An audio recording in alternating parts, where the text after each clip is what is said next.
Funny, get 1 year, Benny Mac Bedley.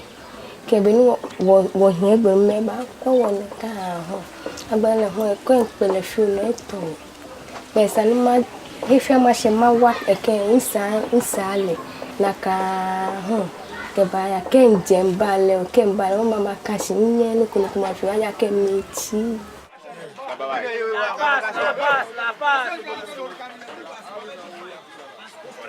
For me, Tony Bilane, chum.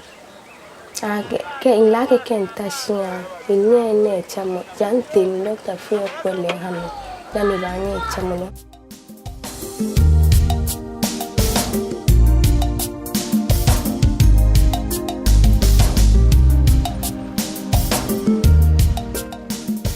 Their journey is long and difficult, but Janet knows that she and Richmond are among the lucky ones. Hard as it is, they can reach the clinic at Kolibu. For many thousands of children with cerebral palsy living outside Accra, there is little or no access to specialized medical services. Richmond had physiotherapy, and because of that, Janet has hope.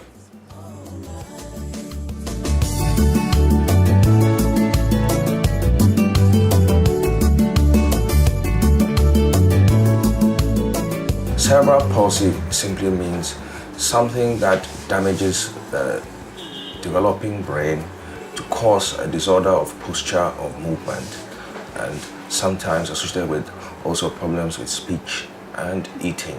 We know causes that occur very early in the womb, and then causes that occur at the time of delivery, and also after delivery in the first 2 years of life. Prematurity is an important cause of cerebral palsy. Just being born very early, usually less than 32 weeks, or a baby weighing less than 1.5 kilos, there's a high risk of developing cerebral palsy. And then in our environment, neonatal jaundice that gets so severe that it goes into the developing brain.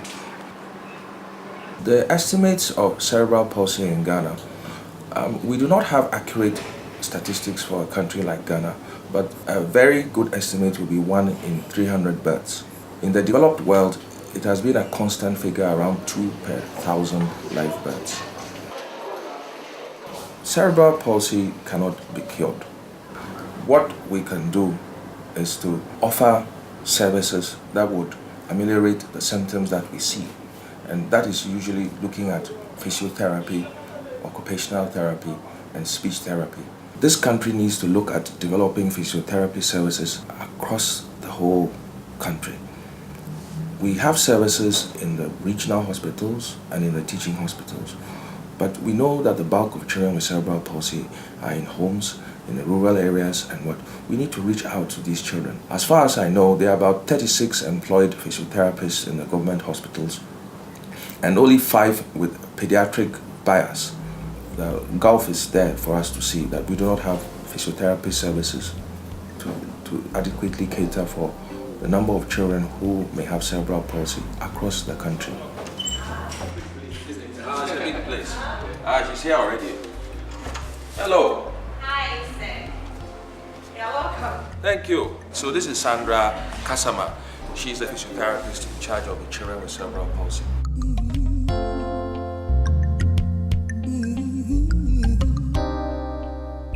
Physiotherapy is very crucial in the treatment of cerebral palsy because you need the child to be able to improve.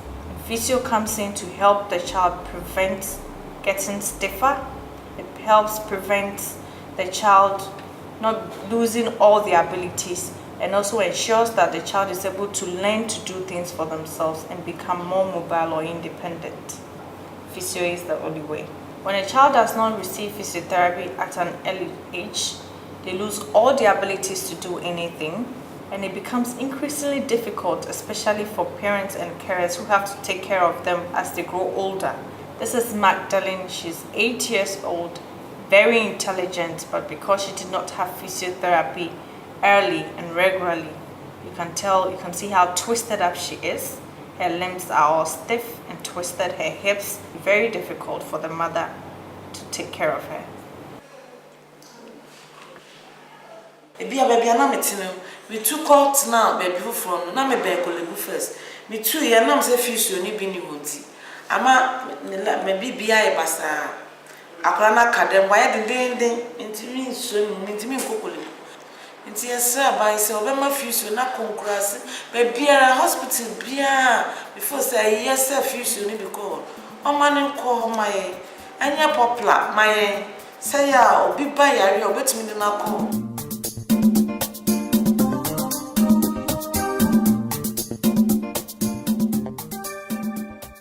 Children with cerebral palsy are very different from each other. They come in different forms just as humans are different. Like a child might not be able to sit up by himself, but another child with cerebral palsy is able to move about, crawl and move about, but his problem might be not to get up and stand and walk. Another child is able to stand, but his walking is not so good. And another child cannot do anything at all and only lies down. So they come in very different ways and different forms. Physio comes in to help train this child learn how to do these things as well as possible as we can. So it's to help the child learn how to be able to do things that we normally take for granted, like moving, like sitting up, like walking. That's how physio comes in to help them.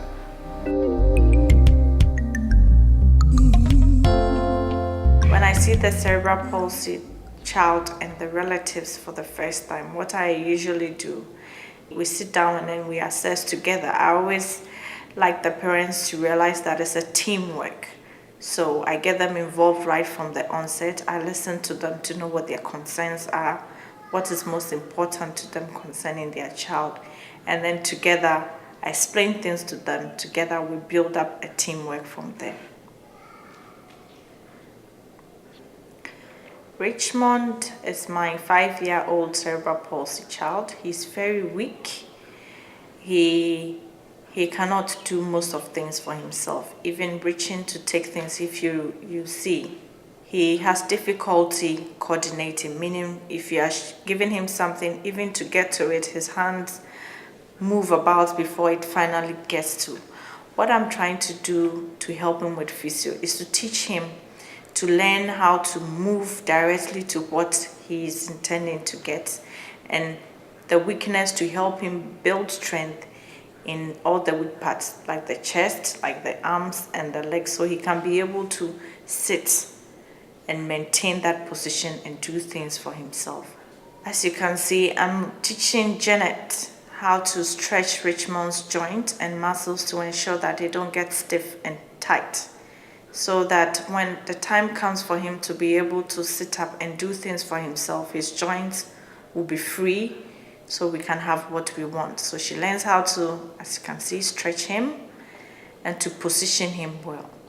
Ebony born the Sandra Ngobane, ni BP nkasi de kumeji boni mahamane tashiha kebona agbolio ameha kagbe boni mahale ni eni beni maton tuition mahale ni eni ke eshitamole hu ni eba manchole boni ma ebanye tashi fiu keshi beni ebanye moshi keshitamo kebona macho kwe maha keni nkasi ni bi baba ho ye Auntie Sandra he.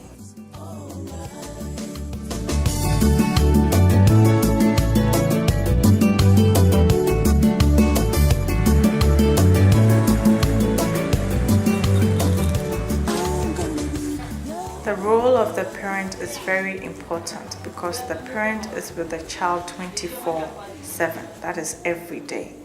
So we teach the parent how to do things and practice it with the child at home. Every position counts for this child. If you don't position them right, you lose everything. So every little thing that is done for the child from that point on should be based or should be targeted at reaching the goal that we set. The parents are ensuring that this child is being carried well, is being dressed well, is being fed in the right position, and is being positioned well.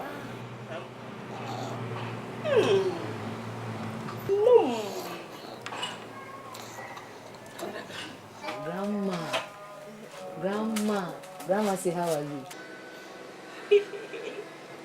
And thank you, Jacob. We use equipment to help these children, and we use cardboards to make simple things like standing frame and the chair and the roll and all other things that the children need. If a standing frame is made for a child who is not able to stand, what it does is that when the child is put to stand, it gives the child a lovely chance to interact because the child is more upright and can hold his head up and look at things. It also helps the child to put weight on their legs, so we build the strength in the leg as well. These are made with, some parents have been trained to do it. The good thing is that these parents have children who have the same condition, and so they can appreciate what goes into it and how it helps the child. My daughter's name is Annette Hansinote. I made these chairs and standing frames to help her to sit and stand well. And I made it too for other children who are suffering from cerebral palsy. It's affordable because I use old newspapers, coil boxes, paste boxes, and cardboard. So it's easy to get it and it's affordable too.